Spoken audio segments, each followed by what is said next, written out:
알쏭달쏭한 학교생활 기록부 기재법 속 시원하게 풀어주는 썰풀이 파트 1. 안녕하세요, 이경원입니다. 안녕하세요, 김지현입니다. 네, 학교 생활 기록부에 대한 관심들이 굉장히 많으신 것 같아요. 아무래도 중요하다고는 들었는데 이게 생생하게 들을 수 있는 부분이 별로 없다 보니까 그렇죠.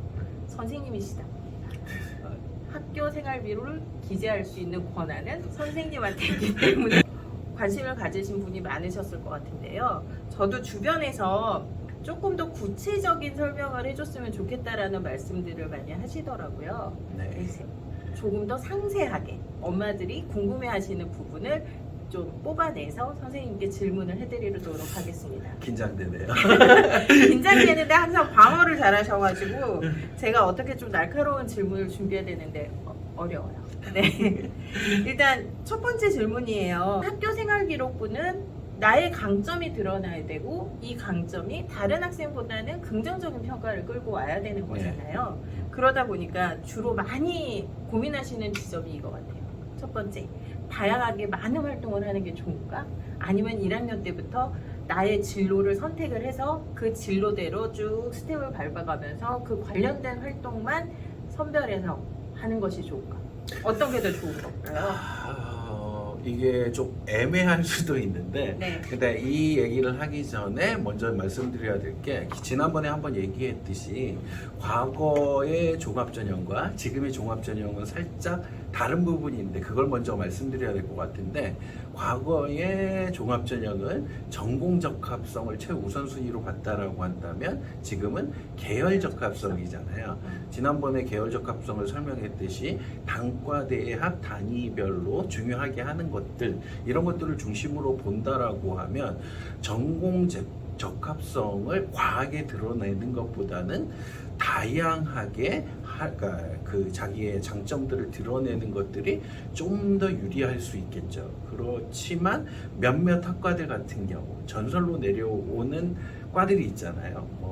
서울대 수의학과를 얘기한다라고 하면 서울대 수의학과는 의치를 준비하다가 3학년 때 그 수의로 트는 네. 경우를 되게 극도로 싫어한다. 이런 것들이 있잖아요. 몇몇 그런 대표적인 과들을 제외하고는 대부분 좀 계열 적합성을 중심으로 써 내려가는 게 좋겠죠. 그래서 예를 든다라고 한다면 제가 공대 계열에서 기계공을 원해요.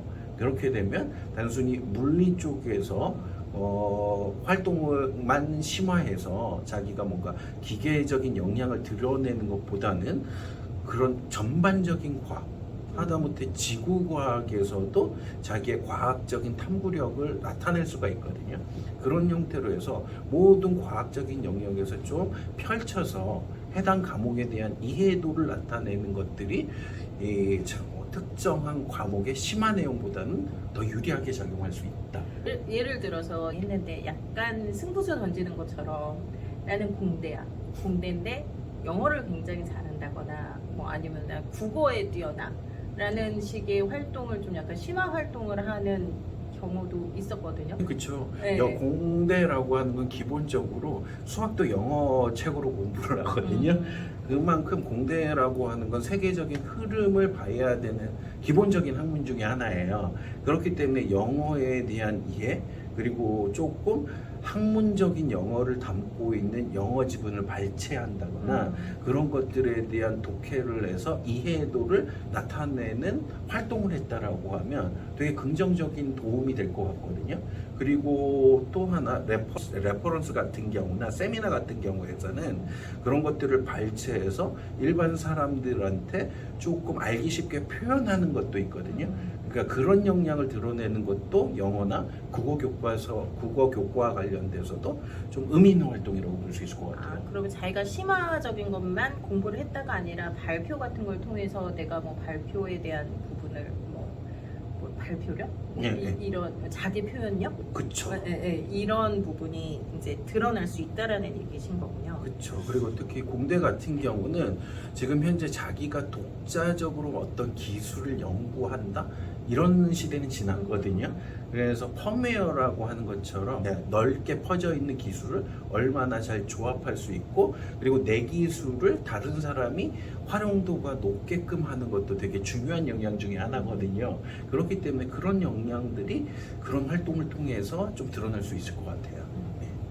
그러면 다양하게 많은 것과 진로와 관련된 활동만 선택해서 집중된 것 중에 어떤 게 더 좋다라고는 말할 수 없다. 오늘도 변함없이. 그러나 현재 학생들이 기억해야 될 거는 과거에는 전공 적합성이었지만 이제는 계열 적합성이기 때문에 계열에 맞는 활동들을 두루두루 좀 계획해서 해라. 네. 라는 얘기시죠. 네. 아주 교묘하게 빠졌어요. 살았네요. 네. 두 번째는 저희가 지난 시간에도 얘기했는데 번뜩이는 아이디어 얘기했잖아요. 네. 그런 것처럼 톡톡 튀는 창의성이 좀 돋보이는 학생 때 교육과정에 충실하고 성실한 학생 어떤 내용이 드러나는 게 좋을까요?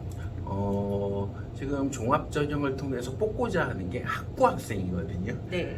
그리고 뭐 석사 과정이라든가 박사 과정이 아니기 때문에 학부 학생이 생각하는 창의성은 좀 한계가 있을 것 같아요. 그렇기 때문에 자기네 대학에 입학을 시켰을 때 우리가 만들어놓은 교육 과정을 충실히 수행했을 때 창의적인 인재로 자라날 수 있는 사람을 더 선호하는 경향이 있거든요. 그렇게 된다라고 하게 성실한 되면 학생. 그쵸. 그래서 충분히 교육 과정 안에서 펼쳐져 있다라고 한다면 그런 것들을 정말 자기 걸로 만들 수 있게끔 보여지는 게 가장 중요하다라고 하면 교육 과정에 충실한 게 톡톡 튀는 창의성보다는 조금 더 더 중점적으로 그쵸. 둬야 된다. 그렇지만 중점을 둬야 한다. 네, 사례에서도 본다라고 하게 되면 그렇다고 해서 정말 톡톡 튀는 창의성을 가진 애들이 아예 불합격하느냐? 그건 또 아니거든요. 그렇기 때문에 그 합격률 면에서는 창의성을 가진 애가 6군데 중에서 하나가 완전히 어떤 대학과 맞아요. 그렇게 돼서 합격하는 사례도 있기는 하지만 교육과정에 충실한 애는 그 친구가 한 군데 합격할 때 한 두세 군데를 합격하는 경향이 나타나거든요. 그렇기 때문에 둘 다 중요하지만 가중을 둔다라고 하면 그쵸, 성실성이 더 낫다라고 볼 수 있겠죠. 성실성은 기본으로 해야 되고 거기다가 본인이 가고자 하는 대학에 맞춘 창의성을 좀 얹어야 되는 그쵸, 거죠. 그쵸. 이게 뒤바뀌시면 안 됩니다. 네. 네. 그리고 이제 세 번째입니다. 자기 주도성이라는 얘기를 굉장히 많이 하잖아요. 자기 주도성. 심지어 공익 같은 경우에는 자기 주도성 평가는 자기 주도 입학 전형이라는 이름으로 진행되고 있고 대학도 뭐 그렇게 다르진 않은데요. 굉장히 혼돈되는 게 자기 주도 역량이 중요하다는데 대체 이거를 어떻게 표현하라는 건가? 내가 열심히 공부했다라는 거를 써야 되는 거야? 아니면은 예전에는 자율 동아리를 모집을 한다거나 아니면은 보고서를 쓴다거나 R&E를 쓴다거나 이러면 자기 주도성이 확 드러나잖아요. 이제는 안 되잖아요. 네, 그쵸. 그러면 대체 어쩌라는 거야? 어떻게 쓰라는 거야? 이렇게 되니까 알려주셔야 될 것 같아요. 이 부분에 대해서 좀 웃긴 걸 먼저 하나 얘기해 들어보면 한참 자기주도적인 역량이 중요하다라고 해서 이 분당권에 있는 학교들에서 자습을 되게 많이 시켰어요. 그리고 나서 그 시간에 따라서 자기주도 학습상 이런 것들을 수여한 적이 있거든요. 맞아요. 예, 그런 것들이 정말 자기주도적인 역량인가? 라고 하는 게 정말 오답이라고는 단정할 수는 없지만 그러니까 좀 정답에는 가깝지는 않다 라고 얘기를 할 수 있을 것 같거든요. 지금에서 드러난 자기주도적 역량이라고 하는 건 그냥 성실한 애들 중에서도 자기주도적인 역량을 가진 애가 어떤 애일까를 판별하는 거라고 생각을 한다라고 하면 수업 시간에 정보를 줄 거잖아요. 네. 그렇게 되면 어떤 내용을 가르쳤어요? 그거를 자기 걸로 만드는 것, 이건 단순한 성실성인 것 같거든요. 근데 여기에서 배우고 났더니 기존에 어떤 과목에서 이 부분이 좀 궁금해졌어요. 이거는 자기주도적인 역량일 것 같거든요. 그렇게 돼서 그 부분을 연계해서 교과 발표를 한다든가 아니면 그런 것들을 이해하기 위해서 관련 내용들을 담고 있는 책을 읽는다든가 이런 것들을 한다라고 하면 자기주도적인 역량을 갖췄다라고 볼 수 있을 것 같아요. 이게 좀 오래된 얘기긴 한데 저희 애들도 이제 나이가 들어가지고 저희 둘 중에 하나가 정확히 짚으면 안 될 것 같아요. 굉장히 제가 선생님들 멘트를 보다 보니까 기재해 주신 내용 중에서 이 자기 주도 역량이 이게 잘 드러내는 예일 수도 있을 것 같아서 말씀드리는데, 수업 시간에 배운 하나의 낙인 효과.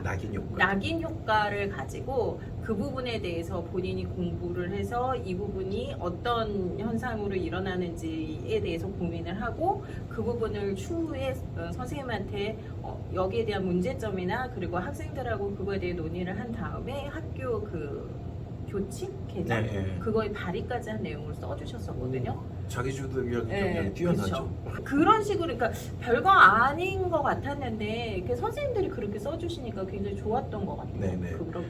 그렇죠. 단순한 성실함이 아니니까. 네, 정확하게 이렇게 딱 선생님이 지난 시간 얘기해 주신 것처럼 교과에서 배운 걸 꺼내서 뭔가를 탐구를 하고 그게 어쨌든 실천을 해서 어떤 변화가 일어났다가 나오니까 그게 되던 안 되던은 상관없는 거잖아요. 그렇죠. 그렇죠. 네.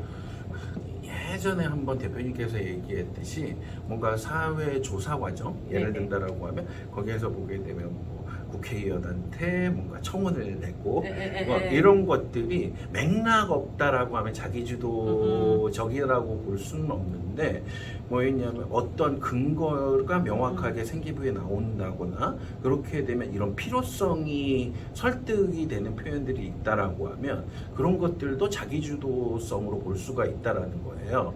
그래서 예를 들면 작년에 제가 맡은 과목에서 문화재 보존과 관련된 에서 방법을 좀 연구하는 애들이 있었어요. 결론은 뭐였죠?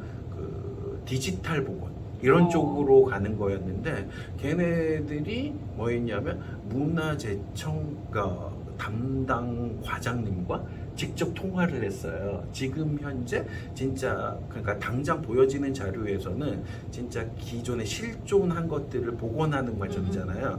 그 안에서 정책적인 방향 안에 그런 것들이 있는지를 탐구하고자 했던 거예요.